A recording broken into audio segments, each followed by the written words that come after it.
That is the best certificate which we have to understand. इसलिए मैं आपको यह भी कहूंगा कि आप कभी अपने जीवन में कभी इस बात से मत विचलित होइए कि किसी ने आपकी वो शाबाशी दी कि नहीं दी, क्योंकि क्रिएशन जो होता है वो एक दिन में नहीं होता, वो बहुत सालों की तपस्या के बाद होता है, और उसको किसी साधारण आदमी को समझ लेना ये और भी कठिन बात होती है।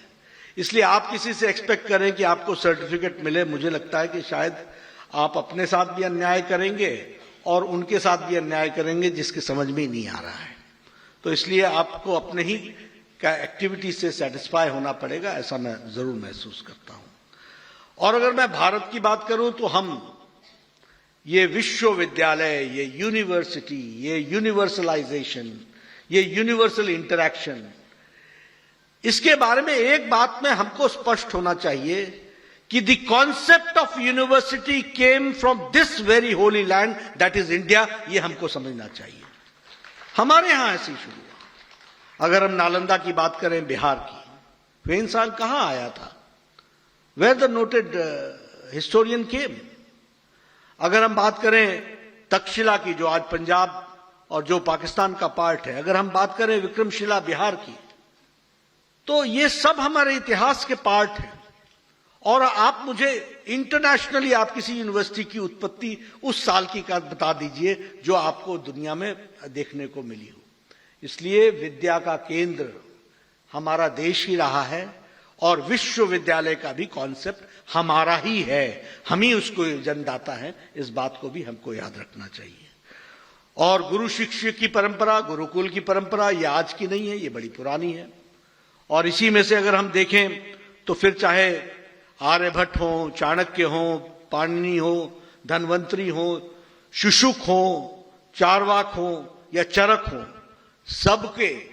सबको गुरुकुल में ही पढ़ने का सौभाग्य मिला और सबको उसी में से, उन्हीं की उत्पत्ति से आज हम इस एजुकेशन की जो एक्सपेंशन को देख रहे हैं, उसकी बेसिक्स इन्हीं लोगों ने ही रची थी। ये हमको ध्यान में रखना चाहिए।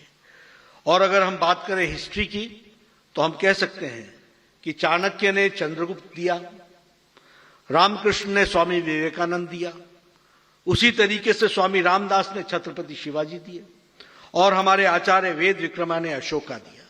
यानी सिर्फ गुरु शिष्य की बात नहीं, इस सोसाइटी में, हमारी सोसाइटी में शिक्षक का क्या रोल है और किस तरीके से हिस्ट्री में डेस्टिनी को शेप करने में शिक्षक का रोल रहा है, यह हमको स्पष्ट होना चाहिए। और इसलिए जब हम कहते हैं तो सिर्फ आपको खुश करने के लिए नहीं कहते हैं कि teaching is a noble profession. It is a noble profession, it is a profession which guides the destiny of the country. इस बात को भी हमको याद रखना चाहिए। और हमको एजुकेशन में भी ओल्ड ट्रेडिशंस को हमेशा ध्यान रखना चाहिए। मैं इस बात का बहुत हामी नहीं भरता हूं कि everything in the west is the best. बहुत कुछ हमारे से निकला है। और मैं तो एक पॉलिटिकल साइंस का विद्यार्थी हूं। मैं कहना नहीं चाहता, लेकिन मैं ईस्टर्न पॉलिटिकल थॉट को भी अच्छे से पढ़ा है और वेस्टर्न पॉलिटिकल थॉट को भी पढ़ा है। मैं दोनों की गहराई और डेप्थ को जानता हूं। यह जरूर कि हमारी दिक्कत यह हुई कि हम लॉर्ड मैकॉले के एजुकेशन पॉलिसी से निकले, जिसने हमको अब यह समझा दिया कि ईस्ट को जानना हो तो कम वाया वेस्ट। अगर योग को जानना हो तो पहले योगा समझो and then come to yog. The original word was yog. We talk yoga. What is yoga? A is added because it was in English. तो और हमको योग समझने के लिए योगा समझना पड़ा। ये हम वाया वेस्ट आए, ये हमको समझना चाहिए अपने एंशिएंट नॉलेज को जानने के लिए भी। तो हमको इस बात को भी ध्यान में रखना चाहिए। मित्रों, अगर हम इसी दृष्टि से बात करें तो आज हम कह सकते हैं कि एजुकेशन को बहुत बड़ा एम्फेसिस आज प्रधानमंत्री नरेंद्र मोदी जी के नेतृत्व में देश में एजुकेशन को एम्फेसिस दिया जा रहा है। एक समय था, वी यूज्ड टू टॉक कि द जीडीपी का 3%, 4%, 5% एजुकेशन पे खर्च होना चाहिए। हमारा यह भी कहना था कि एजुकेशन इग्नोर होती है। लेकिन आज हम ये कह सकते हैं कि हमारे यहाँ ये जो एजुकेशनल इंस्टीट्यूशंस हैं जो रिवाइवल के पाथ पर है, और उस बात को ध्यान में रखते हुए नालंदा विश्वविद्यालय को फिर से एंशिएंट ग्लोरी पर लाने के लिए प्रधानमंत्री मोदी जी के द्वारा 2,700 crore rupees has been allotted only for retaining the glory of Nalanda विश्वविद्यालय। इसको भी हमको समझना चाहिए और उसको किस तरीके से आगे करेंगे वो भी हमारे ध्यान में आना चाहिए।